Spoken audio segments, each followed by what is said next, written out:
This video is in collaboration with Simplilearn, a global leader in digital upskilling, enabling learners across the globe with access to world-class training to individuals and business worldwide. Learn more about Simplilearn's cybersecurity programs in a few moments. The 2025 job market is like the turbulence of a jet. You don't know where you're going. Oh God. All right, so I've been considering different strategies to navigate the security job market in 2025. And one thing that I think stands out is one's skill set, specifically practical skills in security. I mean, anyone can learn how to write an automation script, but when we think about who makes an exceptional professional, well, I guess it can be quite nuanced. There are a few key attributes that I would recommend focusing on to either get into the security industry or level up, listed on the screen here. I'm going to break these down. A few are technical, a few are soft skills, and a few are you just do the thing. But really, let's get into this. Guys, my list. Networking fundamentals. So I've said it many times. Security is rooted in the IT fundamentals. And specifically, when you're looking at IT fundamentals, you're looking at networking, computer networking.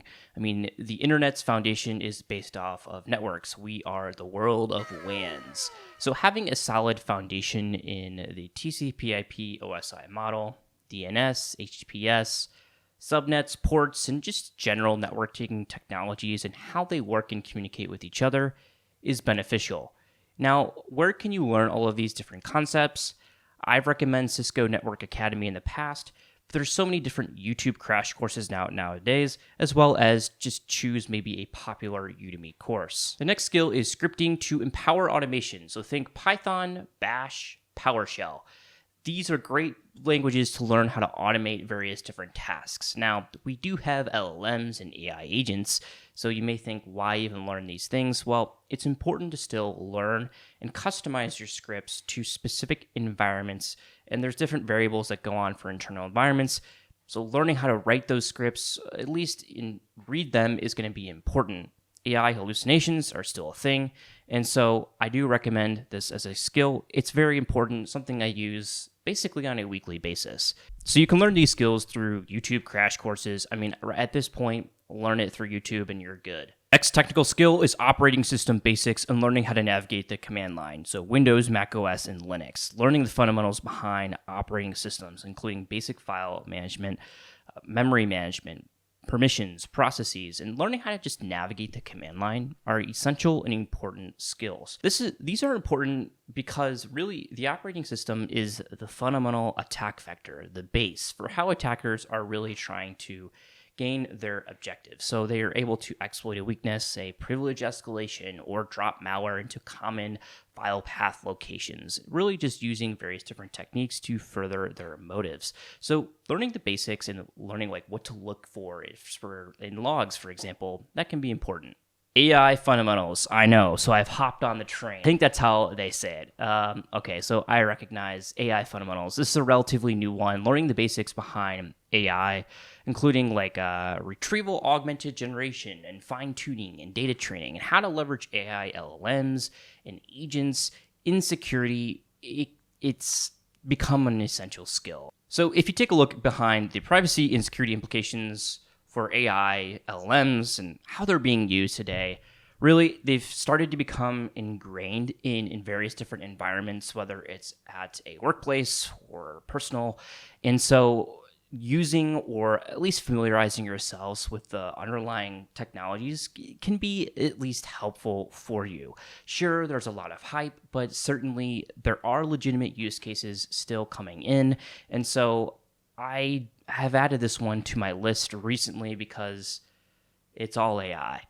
But really, I do think that this is kind of an important one, especially the security implications. Problem spaces. So building your career around understanding and solving different problem spaces has great value to the world of security. So rather than just focusing on, say, a specific tool or technology, great professionals, I believe, have a deep understanding of the challenges that face an organization and how to address them effectively. So it's not just going to be throwing a tool at the issue, although that's certainly a component. A problem space really is a holistic challenge in security. So this can be from detection of insider threats to how to actually start, scale, and grow your security operations center. Where can you develop a skill or, find problem spaces. Well, what I like to think about is when looking back at a particular like problem in the workplace or perhaps while I'm learning. These can be specific problem spaces. Perhaps there isn't a tool or a process, or it can be something pretty small. It doesn't have to be large, but really it's a gap that you've noticed, and perhaps there's a specific methodology, tool, or system that you can create to help solve that problem. Recognizing these gaps and how to solve them, it can be crucial, and I think that becoming a good problem solver is really a good practical skill. Long-winded short of saying problem solving. The final skill is self-initiation, self-learning. So threats evolve, technology shifts, just look at 2025 alone. And there often isn't step-by-step guides to walk you through every challenge. Really, a key tenet or attribute for being successful is self-learning and initiating. Oftentimes you're not going to be told this is what to do for all problems. And threats evolve, things change, and so staying updated, learning along the way is very important. So in many security roles, you're going to be expected to kind of take this ownership, whether it's hunting for threats, securing cloud infrastructure, responding to incidents. And self-starters are individuals who can thrive in those situations, and oftentimes it's a key attribute for many roles in security. So if you stumble upon a tool, technology, concept, attack technique, or maybe even a confusing meme, research, read the security news, engage with your favorite AI LLM or perhaps a community, and just really trying to understand the concept. It's going to be important, and that's how you can work on at least attempting to start self-learning along the way. So these are a few essential or practical skills that I would recommend learning and perhaps working on in 2025. Things may change or update from year to year, but I think these underlying skills, well, they're going to carry you on and help benefit you along the way. So hopefully you can learn maybe something, I don't know. And until the next time, have a good day.